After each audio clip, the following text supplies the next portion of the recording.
Radio TLA. Bonjour à tous, bonsoir, vous écoutez Radio TLA, c'est le podcast du Théâtre Aragon à Tremblay en France. Nous sommes le 14 décembre 2019 et aujourd'hui nous avons accueilli Le Jeune Noir à l'épée, spectacle créé et interprété par Abdal Malik, chorégraphié par Salia Sanou. Nous sommes très heureux d'accueillir au micro de Radio TLA Abdal Malik pour parler un peu du spectacle. Bonsoir Abdal Malik. Bonsoir. Bienvenue. Merci de me recevoir. Mais je vous en prie, c'est avec grand plaisir. Merci d'avoir répondu à l'invitation, c'est Radio TLA épisode 9 et ça commence maintenant, c'est parti. Radio TLA. Abdal Malik, là on vient de se voir et puis on se disait qu'il y a 10 ans et 2 jours, vous étiez sur la scène du Théâtre Aragon, c'est rigolo, c'était le 12 décembre 2019, vous présentiez à l'époque l'album Dante. 2009 donc. 2009, ouais. Et non point 19. Oui, pardon, j'ai dit 2009. Ouais. Donc ce 14 décembre 2019, aujourd'hui, on vient de découvrir Le Jeune Noir à l'épée. L'idée de ce spectacle, c'est à la base le musée d'Orsay qui vous invite et qui, en parallèle à l'exposition Le Modèle Noir, vous invite à créer un nouveau spectacle. Et donc à travers cette rencontre, vous découvrez ce tableau de Pierre Puvis de Chavannes, Le Jeune Noir à l'épée. Et ça fait écho à l'artiste et à l'homme que vous êtes et qui souhaitait écrire sur l'identité, sur notre époque mondialisée, notre monde en mouvement. Alors première question dans votre travail, l'ambition d'écrire à partir d'un tableau, l'ambition d'en faire un spectacle avec des danseurs, l'ambition d'en faire ensuite un livre CD.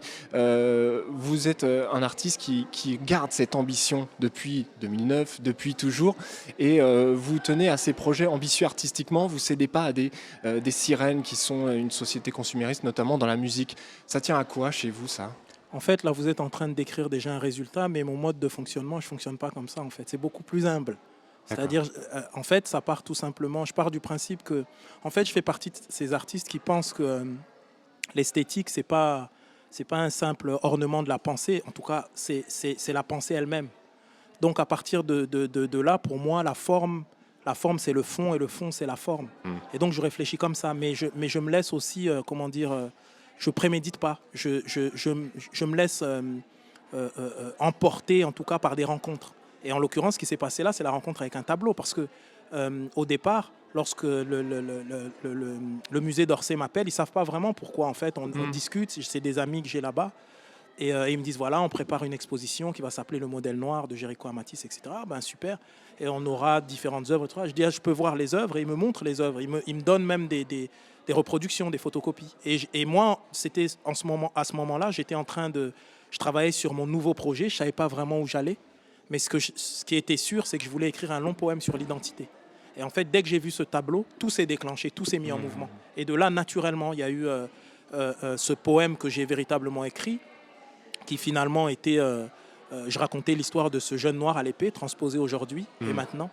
Et tout ça s'est mis en mouvement. Comment mettre en lien... parce que moi j'ai ce mantra de vie qui est aussi un mantra en tant qu'artiste, qui est préserver le patrimoine et cultiver la modernité. Comment mettre en dialogue les différentes œuvres d'art, ce tableau-là, comment je peux le mettre en écho avec aujourd'hui, avec la culture hip-hop, avec moi ce que j'appelle la problématique des gens de la périphérie, avec la France, avec l'Europe, avec le monde. Et tout ça s'est fait naturellement. Et encore une fois, je voulais mettre tout ça en mouvement. Pour moi, ça implique aussi la danse. Très vite, j'ai pensé à la danse parce que les corps, j'ai pensé aux corps noirs, etc. Et j'ai rencontré Salia Sanou et de cet échange-là, tout s'est fait progressivement, naturellement. Et c'est aussi un dialogue rapport à la poésie de Baudelaire et rapport à la philosophie d'Édouard Glissant. Et voilà. Et donc ça a donné à la fois ce spectacle, à la fois ce livre-album, ce beau livre, puisqu'il y a des photos, les reproductions des tableaux de Manet, de Puvis-Chavannes, de toutes ces figures-là. Et tout ça s'est mis en mouvement naturellement. Donc avec des rencontres, c'est ce que vous dites, avec Salia notamment, avec Salia Sanou, il y en a d'autres dans cet album Le Jeune Noir à l'épée. Ouais. Il y a par exemple une chanson qui est magnifique, qui s'appelle Strasbourg, avec Gérard Joannest. Ouais. La jeune génération, elle ne connaît pas forcément Gérard Joannest. C'était l'accompagnateur de Brel Gréco, c'est un compositeur formidable, et il vous a accompagné, et vous avez créé avec lui depuis des années, et ça a continué sur Le Jeune Noir à l'épée. Ça aussi, c'est une rencontre importante, et vous l'amenez quelque part dans votre univers, et il vous emmène dans son univers. Ouais, je pense que nous autres artistes, on est une sorte En fait, c'est l'allégorie de ce que sont les êtres humains en général, c'est-à-dire qu'on devient qui on devient rapport à des rencontres. C'est des rencontres, de rencontre en rencontre, on finit par se rencontrer soi-même, j'ai envie de dire, quelque part. Et c'est vrai que la rencontre avec Gérard, qui nous a quittés il y a 2 ans maintenant. Ça a été une rencontre, importante. Il était l'époux de Juliette Gréco. Lui et Juliette Gréco, c'est comme mes parrains dans ce métier. On s'est rencontrés et puis on ne s'est plus jamais quittés, en fait.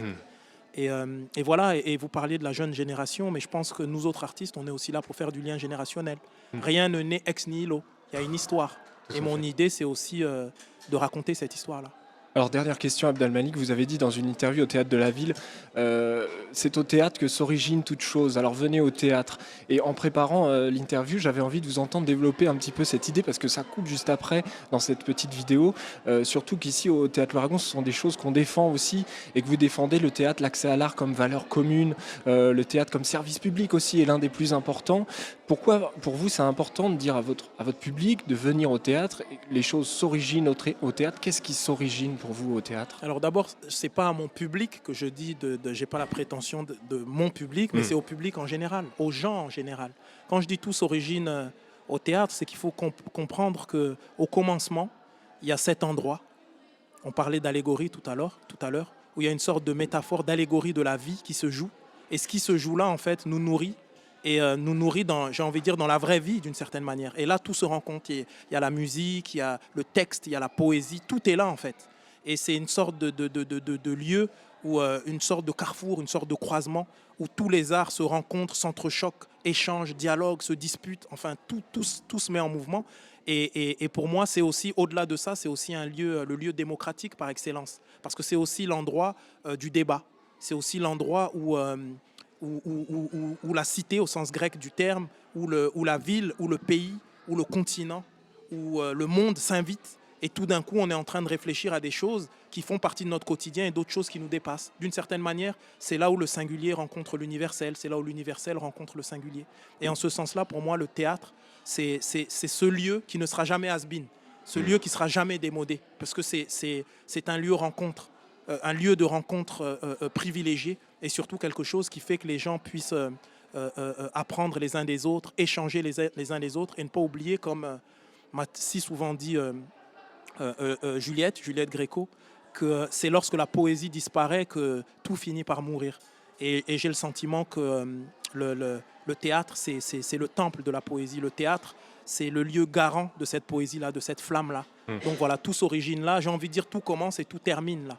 Donc c'est important de préserver cet endroit comme à la fois lieu artistique, mais aussi lieu démocratique par excellence. Voilà.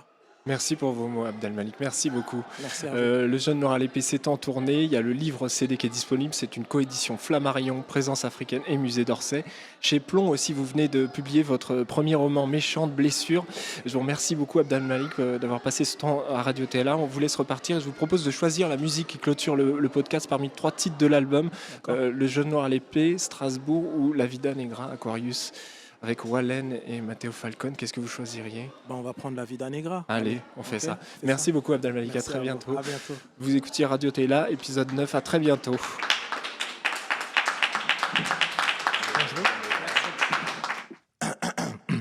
Ok. Sur le détroit de Gibraltar, il y a un homme noir et sa femme enceinte qui rêvent un cauchemar qui prendra vie une fois passé Gibraltar.